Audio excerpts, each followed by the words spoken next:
Je pense qu'on a tous envie d'expérimenter la magie de la concrétisation d'une idée, de transformer une pensée en son équivalent palpable et la manifester dans la matière. Et c'est ce que je voulais faire découvrir à mon petit garçon Ryan, pour lui permettre de vivre tout le processus et renforcer chez lui cette croyance que c'est possible de passer d'un rêve à la concrétisation du rêve, d'une pensée à la matérialisation de cette pensée.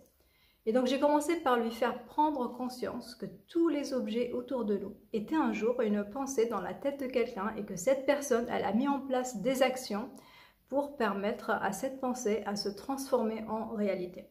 Je lui dis, tu vois, par exemple, ce stylo était un jour une pensée et aujourd'hui on peut le tenir, on peut le toucher, on peut l'utiliser. Et c'est pareil pour tout, pour la chaise, la table, l'ordinateur, pour tout. Et qu'on a tous cette capacité de transformer une idée en réalité.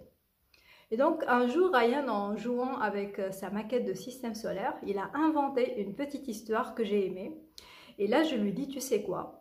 On peut transformer cette histoire en un livre et on peut le publier et on peut proposer même à des maîtresses de le lire à l'école aux élèves pour faire profiter d'autres enfants du message. Et quand j'ai fait ça, c'était surtout pour lui montrer qu'on peut se permettre de rêver grand et qu'il ne faut pas mettre des limites à nos rêves. Et à ce moment-là, moi, je n'avais aucune idée comment j'allais faire. J'ai jamais écrit un livre et j'avais aucune idée comment j'allais faire aussi pour proposer le livre dans les écoles. Mais comme j'étais consciente que le plus important, c'était pas le comment je vais le faire, mais le pourquoi je le fais et que mon pourquoi était tellement puissant, ça m'a donné l'énergie et les ressources pour aller jusqu'au bout de ce projet. Et donc on a commencé par définir le projet, comme ça c'était plus clair dans notre tête. Et là on s'est retrouvé face à une montagne, c'était énorme pour nous.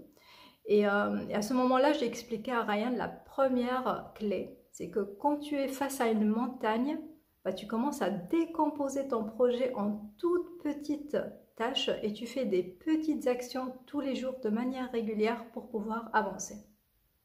La deuxième clé, c'est de commencer tout de suite, maintenant, pas demain, avec les moyens qu'on a à notre disposition.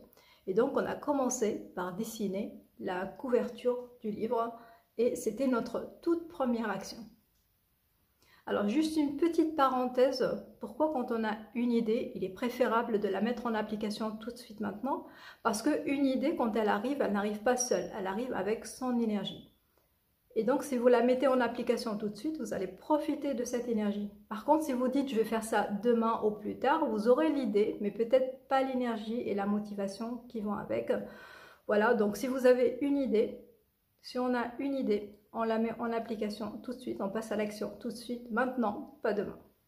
Voilà, donc ça c'était juste une petite parenthèse. Donc après ce que j'ai fait avec Ryan, on a commencé à imaginer que le livre il est déjà là et qu'on est en train de le lire et regarder les illustrations. Et Ryan, il a bien joué le jeu avec moi.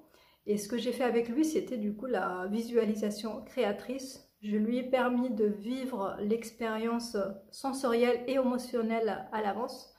Et on sait aujourd'hui que la visualisation, c'est un outil de manifestation très puissant. Et on sait que le cerveau, il ne fait pas la différence entre la réalité et ce qu'on est en train d'imaginer. Et du coup, il pense que ce qu'on est en train d'imaginer est vrai et ça va nous permettre de créer des émotions en harmonie avec ce qu'on veut manifester. Après, pour pouvoir proposer le livre dans les écoles, on a eu l'idée de demander à une maîtresse de participer avec nous et donc on a proposé le projet à la maîtresse de Ryan, sa maîtresse de maternelle, parce qu'à ce moment-là, il était en maternelle et elle a dit oui, sachant qu'on a déjà écrit son nom sur la couverture sans lui dire. Après, on a trouvé une super illustratrice qui nous a fait de magnifiques illustrations. Plusieurs personnes m'ont demandé comment j'ai fait pour financer les illustrations parce que c'est très cher. Et là, on a eu l'idée de contacter une école de beaux-arts et on a travaillé avec une étudiante et c'est pour ça que le coût était raisonnable. Après, on a envoyé le livre à plusieurs maisons d'édition. On a eu plusieurs rejets, mais ça ne nous a pas découragés. Parce que quand c'est vraiment ton rêve, tu t'arrêtes pas, tu continues à frapper à d'autres portes.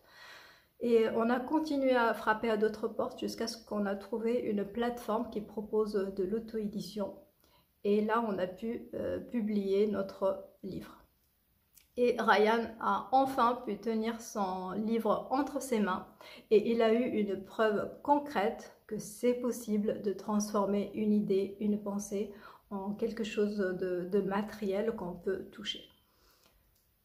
Et le livre, il est actuellement en vente en librairie et sur différents sites de vente, sur Amazon, Fnac, Cultura. Il y a certaines écoles qui commencent à l'utiliser en classe avec des fiches de lecture. Et ce livre, il s'est transformé en une série de livres qui initient les enfants au développement personnel créé en collaboration avec les écoles. Donc chaque année, on coécrit un livre avec une maîtresse différente. Finalement, ce n'est pas de la magie, il suffit juste de connaître quelques clés pour pouvoir manifester nos idées. Donc n'hésitez pas à rêver grand, mais agissez en faisant des toutes petites actions de manière régulière, parce que c'est que comme ça que vous aurez la garantie d'avoir un résultat. Et surtout, ne vous arrêtez pas jusqu'à la concrétisation de votre vision. Et n'oubliez pas que vous avez toutes les ressources en vous pour aller jusqu'au bout.